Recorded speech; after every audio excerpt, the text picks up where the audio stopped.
ආයුබෝවන් දුව පුතේ හැමෝටම අපි භෞතික විද්‍යාවට අදාළව සිදු කරගෙන යනු ලබන ප්‍රායෝගික පරීක්ෂණ මාලාවේ දෙවෙනි ප්‍රායෝගික පරීක්ෂණය අද දවසේ සූදානම් කරගෙන තියෙන්නේ. අද දවසේ අපි සූදානම් කරගෙන තියෙන්නේ පුතේ යාන්ත්‍ර විද්‍යාව කොටසට අදාළව අපිට නියමිත ප්‍රායෝගික පරීක්ෂණයක් ලෙස හඳුනා ගන්න පුළුවන් බල සමාන්තරාශ්‍ර ප්‍රමේය සත්‍යාපනය කිරීම සහ එමගින් නොදන්නා ස්කන්ධයක් සොයා ගැනීම. පුතේ බල සමාන්තරාශ්‍ර ප්‍රමේය කියන්නේ මොකක්ද? බල දෙකක් පවතින විට එම බල දෙක සඳහා වන සම්ප්‍රයුක්තය සොයා ගැනීම සඳහා ඉදිරිපත් කළ තියෙන සම්බන්ධතාවයක් තමයි පුතේ බල සමාන්තරාශ්‍ර ප්‍රමේය කියලා කියන්නේ. අපි ඉස්සෙල්ලම බල සමාන්තරාශ්‍ර ප්‍රමේය අපිට කියන්නේ මොකක්ද කියන එක හඳුනාගෙන ඉමු. බල සමාන්තරාශ්‍ර ප්‍රමේයයෙන් කියන්නේ පුතේ දී ඇති බල දෙකක්. දී ඇති බල දෙකක් සමාන්තරාශ්‍රයක අනුයාත යාබද පාදවල පිහිටවන විට එම පාද දෙක හරහා යන විකර්ණය මගින් එම බල දෙකෙහි සම්ප්‍රයුක්ත ලැබේ කියන. එහෙනම් අපි මේක ඔප්පු කරගන්න ආකාරය සිද්ධාන්ත පන්තියේදී සාකච්ඡා කරලා තියෙනවා. ඒ වගේම අපි යම්කිසි ප්‍රමාණයකට මෙතෙන්දිත් මතක් කර ගැනීමක් සිදු කරමු. උදා ඉස්සෙල්ලම අපි මේ දී ඇති බල දෙක මේ සමාන්තරාශ්‍රයේ යාබද පාදවල නිර්මාණය කරනවා එම බල දෙක අතර කෝණය θ වන පරිදි. පුතේ ඔයා දන්නවා ඕනෑම දෛශිකයක් සඳහා සමාන දෛශිකයක් විදියට අපිට ඉදිරිපත් කරන්න පුළුවන් එම දෛශිකයට සමාන්තර අපි දිසා එකම වන ආකාරයට සහ විශාලත්වයේ එකම වන ආකාරයට නිර්මාණය කරන දෛශිකයක්. දැන් මේ AD පාදයට BC පාදයට සමාන්තරයි. මොකද මේක සමාන්තරාශ්‍රය. සමාන්තරාශ්‍රයේ AD පාදේ BC පාදයට සමාන්තර නිසා පුතේ AD මගින් නිරූපිත දෛශිකය BC මගින් නිරූපණය වෙනවා කියලා සලකන්න පුළුවන්. එහෙනම් පුතා මෙතනක් තියෙන දෛශිකය පුතේ Q. ඒ නිසා අපිට පුළුවන් මෙන්න මේ හදාගන්න BCE කියන ඍජුකෝණී ත්‍රිකෝණය සම්බන්ධ කරගෙන මෙන්න මේ BE පාදය සහ CE පාදය සලකන්න. ඔයා දන්නවා කර්ණපාදයෙන් සම්මුඛ පාදය කියන්නේ කර්ණපාදයේ වාරයක් sin θ. එහෙනම් CE කියන කොටස ඔයාට ලියන්න පුළුවන් Q sin θ කියලා. ඊළඟට කර්ණපාදයෙන් බද්ධ පාදයේ සමානයි පුතේ කර්ණපාදයේ වාරයක් cos θ. එහෙනම් DE කියන සමානයි Q cos θ කියලා. දැන් පුතේ ඔයාට ලස්සන සම්බන්ධතාවයක් ගොඩනගීමේ පහසු අවස්ථාවක් ලැබිලා තියෙනවා. එතෙන්දී අපි කරන්නේ ACE කියන විශාල ඍජුකෝණීය ත්‍රිකෝණය සලකනවා. ඒ ඍජුකෝණීය ත්‍රිකෝණය පුතේ AC කියන්නේ කර්ණපාදය නිසා AC වර්ගය සමාන කරනවා AE වර්ගය ධන EC වර්ගය කියන සම්බන්ධතාවයට. එහෙනම් මෙන්න මෙතෙන්ට AC කියන එකෙන් අපි දන්නවා මෙන්න මේ දෛශික දෙකෙහි එකතුව P දෛශිකය සහ Q දෛශිකයේ එකතුව එහෙම නැත්නම් ආකලනය ලැබෙනවා. එකතුව එහෙම නැත්නම් ආකලනය කියන්නේ පුතේ P හා Q දෛශික දෙක වෙනුවට දාන්න පුළුවන් තනි දෛශිකය එහෙම නැත්නම් කිව්වොත් සම්ප්‍රයුක්ත දෛශිකය. දැන් මෙතනින් අපි P සහ Q විදිහට නිරූපණය කරන්නේ බල දෙකක් නිසා P සහ Q කියන බල දෙකේ සම්ප්‍රයුක්ත බලය. එහෙනම් පුතේ අපි බලමු මේ R සඳහා වන ප්‍රකාශනය ලබා ගන්න. R කියන එක අපිට ලියන්න පුළුවන් පුතේ මෙතෙන්දී. AC වර්ගය සමානයි R වර්ගයට. එහෙනම් අපි දෙනවා R වර්ග සමානයි AE කියන්නේ කවුද? AE කියන්නේ AB ධන BE. AB කියන්නේ P, BE කියන්නේ කවුද පුතේ? Q cos θ. Q cos θ මේකේ වර්ගය. ඒකට අපි එකතු කරනවා පුතේ EC වර්ගය. EC වර්ගය කියන්නේ කවුද? Q sin θ. එතකොට මෙන්න මේ ප්‍රකාශන දෙක සුළු කරාට පස්සේ පුතේ ඔයාලා සිද්ධාන්ත පන්තියේදී ලබාගෙන ඇති මෙන්න මේ වගේ සම්බන්ධතාවයක්. R වර්ග සමානයි P වර්ග ධන Q වර්ග ධන 2යි PQ cos θ කියන. මේක තමයි පුතේ P සහ PQ කියන බල දෙක θ කෝණයක් ආනතව පවතින විට එම බල දෙක සඳහා වන සම්ප්‍රයුක්තයේ විශාලත්වය සොයා ගන්න ආකාරය. ඉතින් මේ අතර කෝණය හොයන්න පුළුවන් ඔයාලට අවශ්‍ය නම් මෙන්න මේ කෝණය tan alpha කියලා අරගෙන alpha කියලා ගත්තොත් ඔයාට සම්ප්‍රයුක්තයේ දිශාව හොයන්න පුළුවන් tan alpha කියන සම්බන්ධතාවය. tan alpha කියන්නේ අර වගේම ACE කියන ත්‍රිකෝණය මෙන්න මේ CE පාදයේ දිග AE පාදයේ දිගෙන් බෙදෙනවා. CE පාදය කියන්නේ පුතේ q sin theta. ඊළඟට AE පාදය කියන්නේ p ධන q cos theta. එහෙනම් පුතේ ඔයාට මෙන්න මේ ප්‍රමේය භාවිතා කරලා සම්ප්‍රයුක්තයේ විශාලත්වය සහ දිශාව කියන දෙකම ඔය ආකාරයට ඉදිරිපත් කරන්න පුළුවන්. මෙන්න මේ ප්‍රමේය තමයි පුතේ අපි භාවිතා කරන්න හදන්නේ අපි නොදන්නා ස්කන්ධයක් සොයාගන්න. මුලින්ම අපි මේ නොදන්නා ස්කන්ධය සොයාගන්න කලින් මේ කියන බල සමාන්තරාශ්‍ර ප්‍රමේය සත්‍ය කියලා ඔප්පු කරගන්න ඕනේ.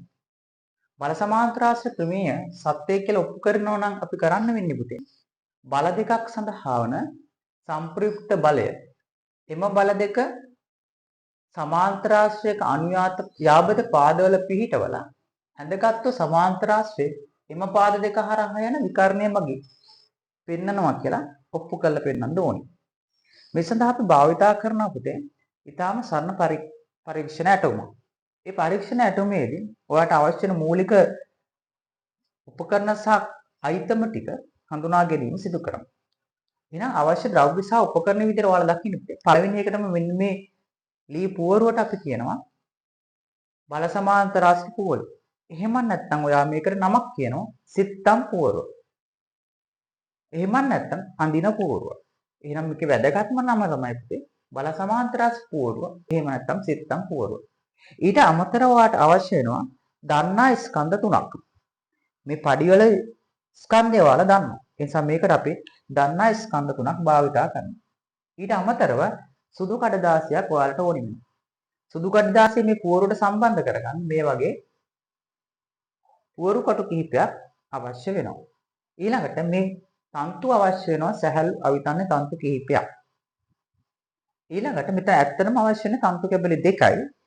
මේ දෙපැත්තේ තියෙන තුලා තැටි දෙක එක තන්තුවකින් එල්ලලා තියෙනවා සහ මැදින් අමතර තන්තුවක් භාවිතා කරලා අමතර ස්කන්ධය එල්ලනවා. ඉතින් මෙතෙන්දී අපි හැමතිස්සෙම වග බලා ගන්න ඕනේ මේ එක ස්කන්ධයක්වත් ආධාරක මත ගැටෙන්න බෑ. එහෙම නැත්නම් මේ බිත්තිය මත ගැටෙන්න බෑ. නිසා පුතේ කාම ප්‍රවේශමෙන් මේ සිත්තම් පුවරුව හරියටම සිරස්තලයේ එල්ලලා තියාගන්න උත්සාහ කරන්න. මේ කප්පි දෙක තියෙන්නේ එකම තිරස් මට්ටමේ. පුතා මේක එකම තිරස් මට්ටමේ තියෙනකොට අපිට පුළුවන් මේ විදිහට පරීක්ෂණයටම විෂයාකාරව සම්බන්ධ කරගන්න. ඊළඟට අපිට මේට අමතරව අවශ්‍ය වෙන පුතේ අඩිභාගයේ රූලක්. අඩිභාගයේ රූලක් වුණ මම දැනට අඩිභාගයේ රූලක් වෙනුවට මීටර රූලක් පාවිච්චි කරලා තියෙනවා. අඩිභාගයේ රූලක් එහෙම නැත්නම් මේට අඩිභාගයේ රූලක් නෙමෙයි පුතේ මීටර භාගයේ රූලක් අවශ්‍යයි. මොකද අඩිභාගයේ රූලකින් අපිට අඳින්න බැරි කමක් නැහැ. නමුත් අපි මීටර භාගයේ රූලක් තමයි විද්‍යාගාර පරීක්ෂණයේදී භාවිතා කරන්නේ. විද්‍යාගාර පරීක්ෂණයේදී මීටර භාගයේ රූලක් භාවිතා කරන වගේම ඊළඟට අපිට අවශ්‍ය වෙන පුතේ අපිට නොදන්නා ස්කන්ධයක් අවශ්‍ය වෙන නිසා මම මේ වගේ ගල් කැටයක් තෝරාගෙන තියෙනවා. ඊට අමතරව අපිට අවශ්‍ය වෙනවා මෙන්න මේ විදිහට කුඩා තල දර්පණ තීරයක්. එහෙම නැත්නම් මේ තල දර්පණ තීරය වෙනුවට ඔයාට පුළුවන් විහිිත චතුරස්‍රයක් භාවිතා කරන්න. අනිකුත් උපකරණ සම්බන්ධ කරගත්තට පස්සේ පුතේ අපි මේ ප්‍රායෝගික පරීක්ෂණය ඉස්සෙල්ලම කරන්නේ බල සමාන්තරාශ්‍ර නියමයේ සත්‍ය බව ඔප්පු කරගන්න. බල සමාන්තරාශ්‍ර නියමයේ සත්‍ය බව ඔප්පු කරන්නේ කොහොමද? එහෙනම් අපි ඉස්සෙල්ලම කරන්නේ පුතේ මේ අඳින පුවරුව මත එහෙම නැත්නම් සිත්තම් පුවරුව මත එහෙම නැත්නම් අපේ භාෂාවෙන් කිව්වොත් බල සමාන්තරාශ්‍ර පුවරුව මත මේ විදිහට සුදු කඩදාසිය සම්බන්ධ කරගන්නවා මේ පුවරු කටු කිහිපය ආධාර කරගෙන. ඊළඟට ඔයා එක් තන්තුවක දෙකලවරට මෙන්න මේ ලොකු තන්තුවේ දෙකලවරට තුලා තැටි දෙකක් සම්බන්ධ කරගන්න ඕනේ.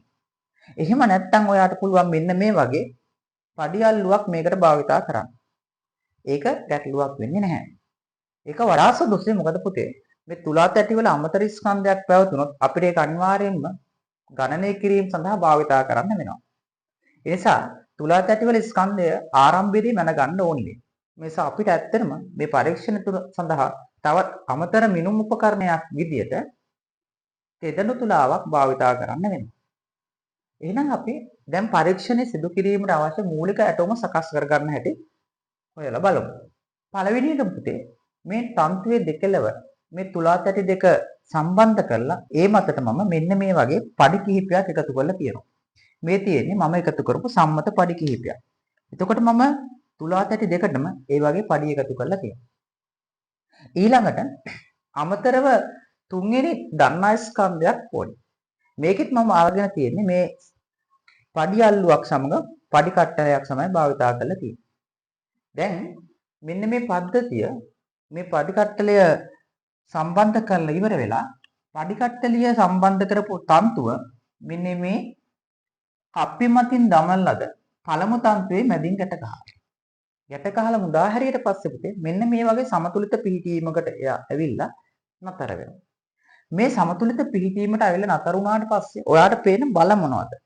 එකක් තමයි උදේ ඔයාට මෙන්න මේ තන්තුවේ තියෙන මැදින් එල්ලපු ස්කන්ධේ බර කියන බලය ක්‍රියාත්මක වෙනවා.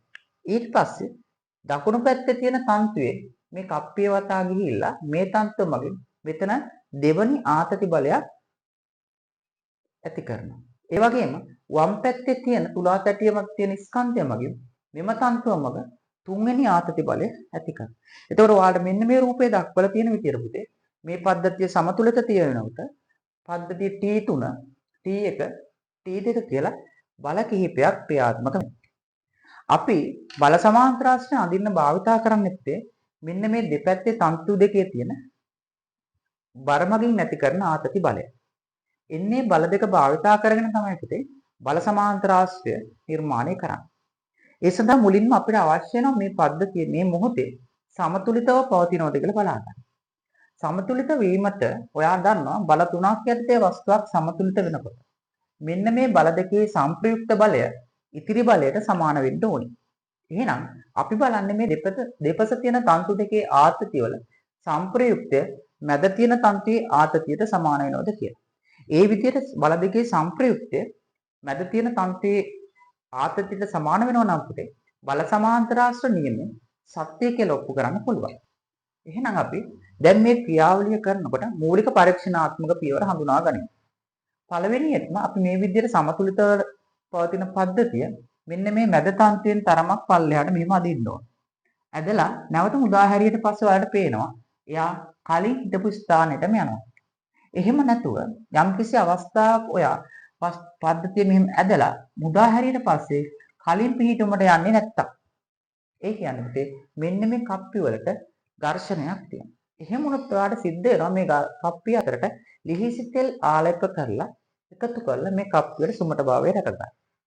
එහෙනම් පද්ධතිය මුලින්ම මැද පිහිටි ස්කන්ධය තරමක් පහළට ඇදලා මුදා හැරීමකින් මොකද්ද බලාපොරොත්තු වෙන්නේ?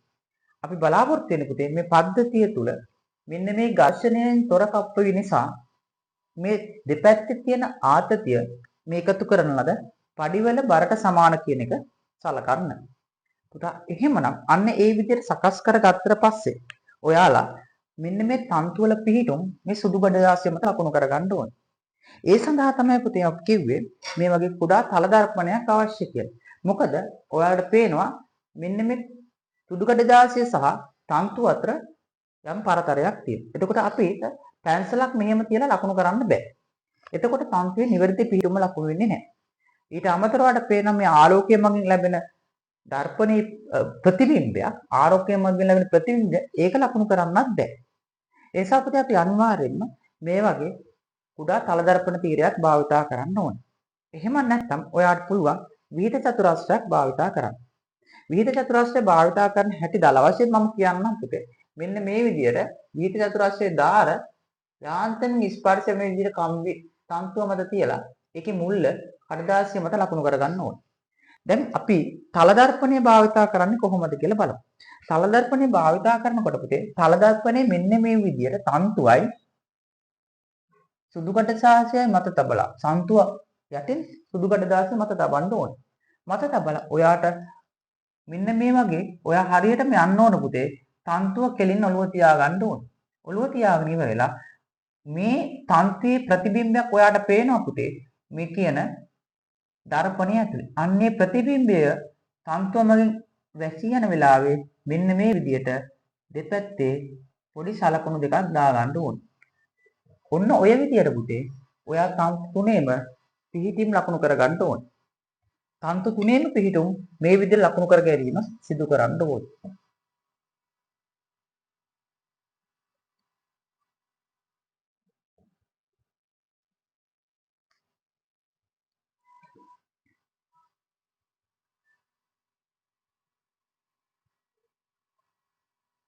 ඔයාට එතකොට පුතේ මෙන්න මේ විදිහට සුදු කඩදාසිය මත තන්තු පිහිටුම් ලකුණු කර ගැනීමේ හැකියාව ලැබෙනවා. ඒ තන්තු පිහිටුම් ලකුණු කරගත් සුදු කඩදාසිය පුතේ ඔයා මේ කුවරුවෙන් ඉවත් කරගන්න ඕනේ.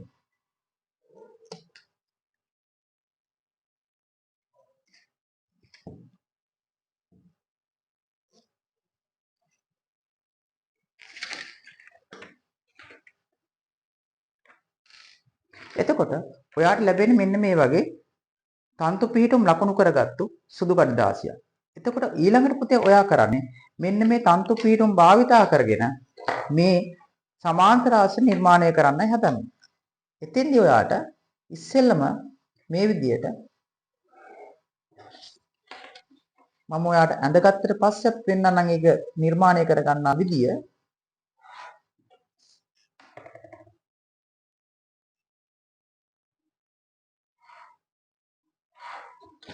මේ විදියට පළමුව කරන්න ඕනේ පුතේ ඔයා මෙන්න මේ තන්තු පිහිටුම් යා කරගන්න ඕනේ. අන්නේ තන්තු පිහිටුම් යා කරගත්තට පස්සේ ලැබෙන ආකාරය තමයි මේ විදියට අපි මේ බෝඩ් එක මත සටහන් කරලා තියෙන්නේ. අන්න ඒ වෙලාවේ පුතේ ඊළඟට ඔයා කරන්නේ මොකද්ද? මේ සටහන් කරගත් තන්තු පිහිටුම් වල එක් එක් තන්තුව මත එතුණු ආතතියට ගැළපෙන පරිමාණයක් සම්බන්ධ කරගෙන ඒ තන්තුව මත බර නිරූපණය කරන්න ඕනේ. හෝ ස්කන්ධය ගත්තත් ප්‍රමාණවත් වෙනවා. මෙතන ග්‍රෑම් 200ක් තියෙනවා නම් පුතේ ඔයාට පුළුවන් සෙන්ටිමීටර් එකකින් ඔයාට ග්‍රෑම් ප්‍රමාණයක් නිරූපණය කරන්න පුළුවන්. උදාහරණයක් විදිහට අපි හිතමු අපි සෙන්ටිමීටර් එකකින් ග්‍රෑම් දෙකක් නිරූපණය කරනවා ග්‍රෑම් 20ක් නිරූපණය කරනවා කියලා. ග්‍රෑම් 20ක් නිරූපණය කරනවා නම් ඔයාට ග්‍රෑම් 200 නිරූපණය කරන්න සෙන්ටිමීටර් කීයක් අවශ්‍ය වෙනවද? ග්‍රෑම් 200 නිරූපණය කරන්න ඔයාට සෙන්ටිමීටර් 10ක දිගක් අවශ්‍ය වෙනවා. අන්න ඒ විදිහට සුදුසු පරිමාණයක් ඉස්සෙල්ලා තෝරගන්න ඕනේ. ඒ නිසා ඉස්සෙල්ලාම ඔයා සුදුසු පරිමාණයක් තෝරාගෙන මේ විදිහට අපි අදාළ තන්තු දෙකේ පැවතුණු ස්කන්ධ වලට අනුරූප වන විදිහට තමන්ගේ සමාන්තර ආශ්‍රේ පාද දෙකේ ලකුණු කර ගැනීමක් කරනවා. අපි හිතමු මේ පාදය සෙන්ටිමීටර් 10යි 8යි මේ පාදය සෙන්ටිමීටර් 10යි කියලා. එහෙනම් ඔයාට මෙන්න මේ පාද දෙකේ නිරූපණය කරන සමාන්තර ආශ්‍රය නිරූපණය කරන් අඳින්න ඕනේ. ඒ සඳහා අපි මේ පාද දෙක මේ පාදයට සමාන්තරව මෙතනින් පාදයක් සහ මෙම පාදයට සමාන්තරව මේ ලක්ෂ්‍ය හරහා පාදයක් නිර්මාණය කරන්න ඕනේ. එතකොට ඔයාට ලැබෙනවා මෙන්න මේ සමාන්තර ආශ්‍රය. ඊළඟට අපි කරන්නේ මේ T3 කියන රේඛාව දික් කළ බලන්න ඕනි මේ විකර්ණය ඔස්සේම යනවද කියලා. එහෙනම් පුතා අනිවාර්යයෙන්ම මේ විකර්ණය ඔස්සේ ලැබෙන යන විදිහට තමයි ඔබට මේ නිර්මාණය ලැබෙන්නේ. එහෙම වුණු ගමන් ඔයා පළවෙනිට ඊළඟට කරන්න දේ උන තමයි පුතේ මෙන්න මේ විකර්ණය දිගමන ගන්න ඕනේ. හිතන්න ඔයාලා මේකෙන් ආව කියලා සෙන්ටිමීටර 12.5ක් සෙන්ටිමීටර 12.5ක්. එහෙනම් පුතේ ඔයා කරන්නේ මේ සෙන්ටිමීටර 12.5ට අදාළ පරිමාණයේ ගැළපීම මගින් ඒකට අදාළ ස්කන්ධය සොයා ගන්න. සෙන්ටිමීටර 12.5ට ලැබෙන ස්කන්ධය හොයාගන්න පුළුවන් පුතේ 12.5 ගුණ කරන්න ඕන 20. එතකොට ඔයාලට පේනවා 250යි කියලා. එහෙනම් ඔයා බලන්න ඕනෙත් මෙන්න මේ ග්‍රෑම් 250 අගයට සමාන ස්කන්ධයක්ද ඔයා මැදින් එල්ලලා තියෙන්නේ කියලා. අන්නේ ග්‍රෑම් 250ට සමාන ස්කන්ධයක් නම් ඔයා මේ මැද තන්තුවේ එල්ලලා තියෙන්නේ. එහෙනම් ඔයාගේ බල සමාන්තර ආශ්‍රණීය සත්‍යයි. මොකද හේතුව ඔයාලට මෙන්න මේ බල දෙකේ එහෙම නැත්නම් T1 සහ T2 කියන ආතති දෙකෙන් ලැබෙන සංප්‍රයුක්තය තමයි පුතේ මේ විකර්ණය මගින් ලැබෙන්නේ. ඒ විකර්ණය මගින් ලැබෙන සංප්‍රයුක්තය මැදින් එල්ලපු තන්තුවේ බලයට සමාන වෙනවා කියන්නේ මේ පද්ධතිය සමතුලිත වෙලාවේදී මේ බල දෙක සමානයි. එහෙමනම් පුතේ මේ දෙකේ සංප්‍රයුක්තය මේ විකර්ණය මගින් ලැබිලා තියෙනවා කියන එකට තහවුරු වෙනවා. අන්න ඒ වගේ අපි මුලින්ම කරන්නේ බල සමාන්තරාශ්‍ර නියමය මේ පරීක්ෂණ ඇතම සඳහා නිවැරදි කියන එක ඔප්පු කරගන්න එක. මේ විදිහට බල සමාන්තරාශ්‍ර නියමය නියම සත්‍යයි කියලා ඔප්පු කරාට පස්සේ පුතේ ඔයාට අභිමත විදියට නැවත වතාවක් නොදන්නා ස්කන්ධ සොයා ගැනීම සඳහා තවත් සුදු කඩදාසියක් අරගෙන මේ විදියටම පුතේ සම්බන්ධ කරගන්න ඕනේ.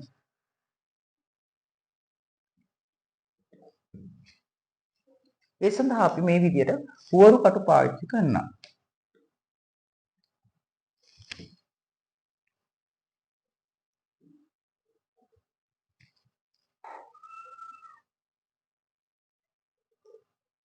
මේ විදිහට පුවරු කට වලින් නැවත සුදු කඩදාසියක් සම්බන්ධ කරාට පස්සේ පුතේ ඔයාට දෙපැත්තේ දන්නා පඩි දෙක එලෙසම තියෙන්න අවශ්‍යයි. එහෙම නැත්නම් වෙනත් පඩි දෙකක් දැම්මට ගැටලුවක් නැහැ. නමුත් එම පඩි දෙකේ විශාලත්වය ඔයා දැනගන්න ඕන. ඊළඟට මේ මැදින් එල්ලපු ස්කන්ධය මම අයින් කරනවා. පඩිය. එම පඩිය අයින් කරලා පුතේ ඒ වෙනුවට තමයි පුතේ මම නොදන්නා ස්කන්ධය ගැටගසන්නේ.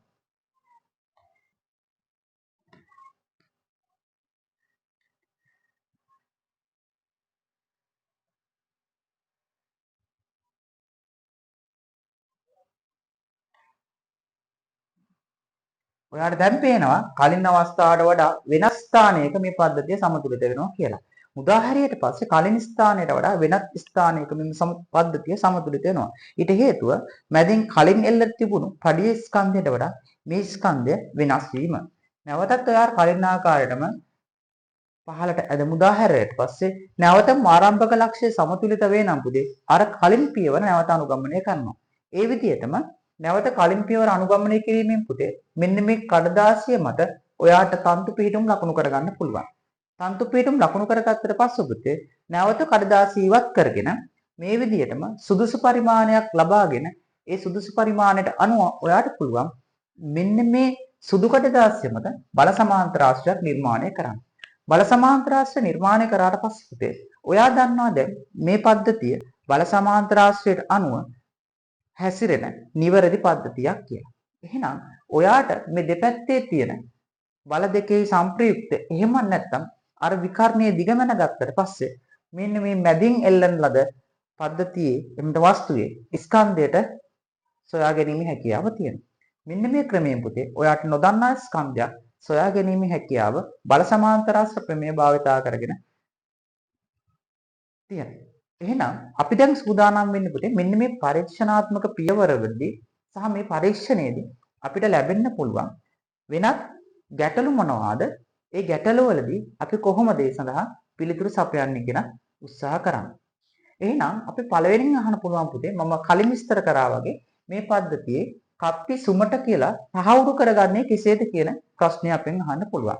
ඒ සඳහා තමයි ඔයාලා කරේ මෙන්න මේ මැද තියෙන ස්කන්ධය තරමක් පල්ලෙහාට ඇදලා මුදා හරිනවා. එතකොට නැවත ආරම්භක පිහිටීමට ගොස් සමතුලිත වන්නේදයි බැලීම කියන පිළිතුර ඔයාලා ලියන්න ඕනේ. ඊළඟට සමහර අවස්ථාවලදී කියයි පුතේ ඔයාලගේ ලැබුණු ප්‍රතිඵලය යම්කිසි විදියට නිවැරදි අගයෙන් වෙනසක් වුණා කියලා. ඒකට හේතුව තමයි මෙන්න මේ කප්පි වල එල්ලන ලද තුලා තැටි වල ස්කන්ධය නැවත ඔයා භාවිතා නොකිරීම. ඒ නිසා ඔයාට අනිවාර්යයෙන් සිද්ධ වෙනවා පුතේ මේ කප්පි වලට භාවිතා කරන කප්පි මත එල්ලීමට භාවිතා කරලා තියෙන තුලාත් ඇති. එයාලගේ ස්කන්ධය සොයා ගන්න වෙනවා. ඒ සඳහා තමයි අපි තෙදෙන පුලාවක් භාවිතා කරන්න කීවේ. ඒ තෙද පුලාව මගින් තුලාත් ඇටි වල ආරම්භක ස්කන්ධය මැනගෙන ඒ මතර යෙදු පඩි වල ස්කන්ධයට තුලාත් ඇටි ස්කන්ධය එකතු කිරීම මගින් වඩාත් නිවැරදි වූ සාධාරණ පිළිතුරකට ඔයාලට යන්න හැකියාව තියෙනවා. පුතා ඊළඟට අපි මෙන්න මේ බල සමාන්තරාශ්‍ර ප්‍රමේය භාවිතා කරමින් මේ විදියට ඕනම වෙලාවකදී සාමාන්‍ය ආකාරයට වස්තුක ස්කන්ධය සොයා ගැනීම හැකියාව අපිට තියෙනවා. එතෙන්දි වැදගත්ම වෙන දේ තමයි මෙන්න මේ කඩදාසිය රැඳවීමේදී සහ කඩදාසිය මත මෙන්න මේ සමතුලිත පිහිටුම ලබා ගැනීමේදී හැකියපමණ ඔයා උත්සාහ කරන්න ඕන පුතේ මෙන්න මේ සමතුලිත පිහිටුම කඩදාසියේ මැද සීමාවට ගන්න. ඒ සඳහා ඔයාලට පුළුවන් මේ කියන දෙපැත්තේ තියෙන පඩිවල ස්කන්ධ වෙනස් කරන්න. ඔයාලට පේන පඩිවල ස්කන්ධ වෙනස් කරනකොට එයාගේ පිහිටීම අනිවාර්යයෙන්ම වෙනස් වෙනවා කියලා. ඔයාලට අවශ්‍ය නම් වෙනස් පඩියක් එකතු කරන ආකාරය බැලුවොත් පුතේ මේ පැත්තට පඩියක් එකතු කරපුවම ඔයාලට පේන මේ පැත්තේ පිහිටීම ඔන්න ඔය විදියට වෙනස් වෙනවා කියලා.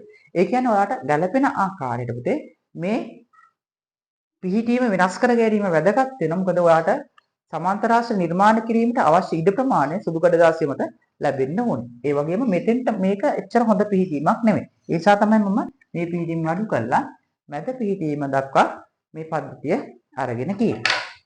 දැන් අපි මේ පරීක්ෂණය තුලදී ඊළඟට ඊටාම වැදගත් වෙන දේ තමයි ළමයි බොහොමයක් අය මෙන්න මේ පුවරුවට සටහන් කරනවට මේක ලී පුවරුව කියලා සටහන් කරනවා. ලී පුවරුව කියලා සටහන් කරන්න එපා පුතේ. මොකද හේතුව ඔයාට මෙන්න මෙතන මේ විදියට අර පුවරුව මත පුවරු කට මගින් සුදු කඩදාසිය සම්බන්ධ කර ගැනීමට හැකියාව තියෙනවා. දැන් මේක මොන ලීයක්ද කියන එක සටහන් වෙලා නැති නිසා ඒ ලීය මත මේ විදිහට පුවරු කටු තියලා තද කළා මේ සුදු කඩදාසිය සම්බන්ධ කරගන්න බැරි වෙයි. ඒ නිසා මේක අනිවාර්යයෙන්ම ඔයාලා විභාගෙදී අහන ප්‍රශ්නයකදී මේකට බල සමාන්තරාශ්‍ර පුවරුව හෝ අඳින පුවරුව එහෙම නැත්නම් සිත්තම් පුවරුව කියන වචනය භාවිතා කරන්න මතක තබා ගන්න ඕනේ. මෙන්න මේ වගේ වැදගත් කරුණු කිහිපයක් මේ පරීක්ෂණය තුල තියෙනවා. මීට අමතර ඔබලට ඇත්තටම මේ පරීක්ෂණ තවත් වෙනස් විදිහට නිර්මාණය කරන්න පුළුවන්. ඔයාලට අවශ්‍ය නම් මේ ගාලේ සාපේක්ෂ ඝනත්වය සොයන්න. ඒ දෘශ්‍ය බර සහ සත්‍ය බර කියන ප්‍රකාශන භාවිතා කරගෙන ඔයාට පුළුවන් මේ ගල සම්පූර්ණයෙන් ජල භාජනයක ගිල්ලලා අලුතින් නැවත බල සමාන්තර රාශියක් නිර්මාණය කරගෙන මෙයාගේ සත්‍ය බර මෙතනින් ලැබෙනවා ඊළඟට දෘශ්‍ය බර ලැබෙනවා ඒ සම්බන්ධතාවය භාවිතා කරගෙන පුතේ ඔයාට මෙයාට අවශ්‍ය නම් මේ ගල සෑදී ද්‍රව්‍යයේ සාපේක්ෂ ඝනත්වය උනත් සොයන්න පුළුවන්. මේ විදිහට වැදගත් වෙන කරුණු ගොඩක් අපිට සාකච්ඡා කිරීමට අවස්ථාව ලැබුණා මේ පරීක්ෂණය තුලදී පුතේ. එහෙනම් අද දවසේ අපි සාකච්ඡා කිරීමට එළඹුණේ යාන්ත්‍ර විද්‍යාව කොටසට අදාළව බල පද්ධති බල සමතුලිතතාවය කොටසේ අපිට නිර්මාණය වන බල සමාන්තරාශ්‍ර ප්‍රමේය භාවිතා කරමින් වස්තුවක ස්කන්ධය සොයා ගැනීම කියන ප්‍රායෝගික පරීක්ෂණය. මම හිතනවා මේ ප්‍රායෝගික පරීක්ෂණය තුළ මූලික අවබෝධය ඔයාලට ලැබෙන්න ඇති කියලා. එහෙනම් පුතේ අද දවසේ ප්‍රායෝගික පරීක්ෂණය තුළ ඔබට යම් ගැටලුවක් මතුවී නම් මෙම වීඩියෝ පටයට යටින් ඔයාලට කමෙන්ට් කරන්න පුළුවන්. ඔයාලට අවශ්‍ය පිළිතුරු ලබා දීමට අපි සූදානම් සිටිනවා. එහෙනම් නැවතත් මෙවැනිම ප්‍රායෝගික පරීක්ෂණයකින් හමු වන තෙක් ඔබ සැමට සුබ දවසක්. ආයුබෝවන්.